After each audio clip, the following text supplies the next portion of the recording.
ఓం శ్రీ మహాగణాధిపతయే నమః. ఓం శివాయ గురవే నమః. శంఖచూడుని వృత్తాంతం. ధనుకశ్యప దంపతులకు పౌత్రుడు దంభుడు. ఈ దంభుడు గొప్ప విష్ణుభక్తుడు కావటం వల్ల పుష్కర క్షేత్రం వెళ్ళి కృష్ణ మంత్రాన్ని జపిస్తూ 1,00,000 సంవత్సరాలు తపస్సు చేశాడు. కరుణించాడు కమలాక్షుడు. దంభుడు ముందు ప్రత్యక్షమయ్యి ఏం కావాలో కోరుకో అన్నాడు. మహాబల పరాక్రమశాలి, దేవతలందరినీ జయించగలిగినవాడు, నీకు భక్తుడు అయిన కుమారుని ప్రసాదించమని కోరాడు దంభుడు. అనుగ్రహించి అంతర్హితుడయ్యాడు అనంతుడు. అనతి కాలంలోనే గోలోకంలో రాధాదేవిచే శపించబడిన సుధాముడనే గోపాలుడు దంభుడు భార్య యొక్క గర్భాన పడ్డాడు. శుభముహూర్తాన జన్మించాడు శంఖచూడుడు. శంఖచూడుడు అని పేరు పెట్టి ఆ కుర్రాన్ని ప్రేమగా పెంచుకోసాగాడు దంభుడు. కొన్నాళ్ళకి శంఖచూడుడు పెద్దవాడయ్యాడు. జైగీషవ్యుడనే వారి వద్ద ఉపదేశం పొంది బ్రహ్మ కోసం తపస్సు చేసి దేవతలందరూ తనను జయించలేనట్లుగా వరం పొందాడు. బ్రహ్మ తనకు తానుగా అతనికి కృష్ణ కవచం ఉపదేశించాడు. బదరికాశ్రమంలో తపమాచరిస్తున్న ధర్మధ్వజుడు కుమార్తె తులసిని వివాహమాడమని చెప్పి అంతర్ధానమైపోయాడు. ఆయన మాట ప్రకారమే శంఖచూడుడు బదరికాశ్రమం చేరి తులసిని గాంధర్వ విధిన వివాహం చేసుకున్నాడు. భార్యా సమేతంగా స్వగృహానికి మరలి వచ్చి ఇచ్ఛాభోగాలను అనుభవించాడు. ఆ మీదట శుక్రాచార్యుడిచే ప్రేరితుడై నిర్జరులను నిర్జయించాడు. పూర్వజన్మ స్మృతితో అలరారుతున్న శంఖచూడుడు శాపవశాన రాక్షసుడయ్యాడే కానీ ఏమాత్రమూ దుర్మార్గుడు మాత్రం కాలేదు. జన్మనిత్య చిరకాలముగా ఉన్న దాయాది వైరంతో దేవతల పట్ల మాత్రమే కాస్తంత కఠినంగా ప్రవర్తించేవాడు. బ్రహ్మ విష్ణువులను ముందరుంచుచు దేవతలంతా శివుణ్ణి దర్శించారు.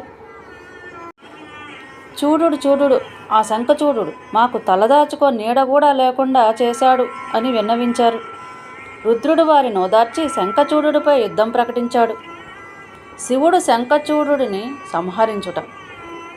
ఇరుపక్షాలు యుద్ధభూమి చేరాయి.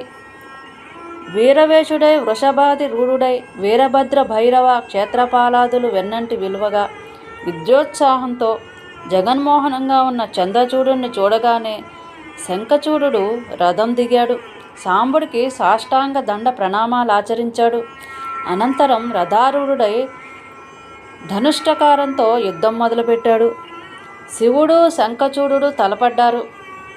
చిన్నగా మొదలైన యుద్ధం తేరి చూడరానంత భయంకరంగా పరిణమించింది. అతిలోక భీకరమైన ఆ రుద్ర శంఖచూడులిద్దరూ 100 సంవత్సరాల పాటు దెబ్బలాడుకున్నారు. ఇంకెన్నాళ్ళిలా దెబ్బలాడటం అనుకున్నాడు శివుడు.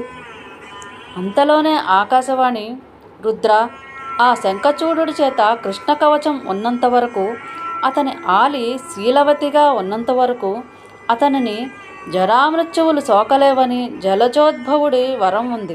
ముందర ఆ పని చూడు అని గుర్తు చేసింది. వెంటనే శివుడు విష్ణువుని పిలిచి చేయాల్సింది చెప్పాడు.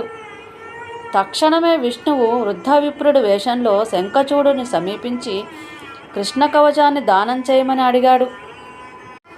మహాదాత శంఖచూడుడు నిస్సంకోచంగా నిర్మలంగా ఆ కవచాన్ని మాయాబ్రాహ్మణుడికి దారపోశాడు. దాన్ని హస్తాన ఉంచుకొని శంఖచూడుడి వేషం ధరించి అతని భార్య అయిన తులసి దగ్గరికి వెళ్ళాడు విష్ణువు. చేత కృష్ణ కవచం ఉండటం వల్ల ఆ సాధ్వి అతనిని అనుమానించలేదు. విష్ణువు ఆమెతో రతి చలిపాడు. ఆమె పాతివ్రత్యం గంగలో కలిసిపోయింది. అది గుర్తించాడు గంగాధరుడు. విజయం అనే పేరుగల తన త్రిశూలాన్ని తీసి శంఖచూడుడిపై ప్రయోగించాడు. 100 మూరల వెడల్పు 1000 ధనుస్సుల పొడవు ఉన్న ఆ విజయమనే శూలం నిరాఘాటంగా వెళ్ళి ఆ నిశాచర రాజును తాకి దగ్ధం చేరింది. అంతరిక్షాన పయనించి శంకరుణ్ణి చేరింది. ఆకాశం నుంచి పుష్పవర్షం కురిసింది. దేవతాకోటి ఆనందించింది. అప్సరసలు ఆడారు, గంధర్వులు పాడారు. జయ జయ నమో నమః నినాదాల నడుమ వృషభవాహనారూఢుడైన శివుడు చాలా టీవీగా కైలాసానికి వెళ్ళిపోయాడు. సూతుడిలా చెప్పగానే మరి ఆ తులసి సాధ్వి ఏమైంది అని అడిగారు ఋషులు. విష్ణువు తులసి పాతివ్రత్యమును భంగపరచుట. చెబుతున్నాడు సూతుడు. ఏముంటుంది? శంఖచూడుడి వేషంలో వెళ్ళిన విష్ణువు తన కళ్ళబొల్లి కబుర్లతో తులసిని పాన్పుకు చేర్చాడు. అయితే రమించే విషయంలో వచ్చింది తేడా. ఆహార నిద్ర భయ మైథునాలు 4 కూడా ఎవరి ధోరణిలో వాళ్ళకు ఉంటాయే కానీ పోలికలుండవు. అన్నాళ్ళు శంఖచూడునితో కాపరం చేసిన ఆ తులసి రతివేళ సాగే చేష్టల వల్ల తనతో కలిసి ఉన్న పురుషుడు తన మగడు కాదని గుర్తించింది.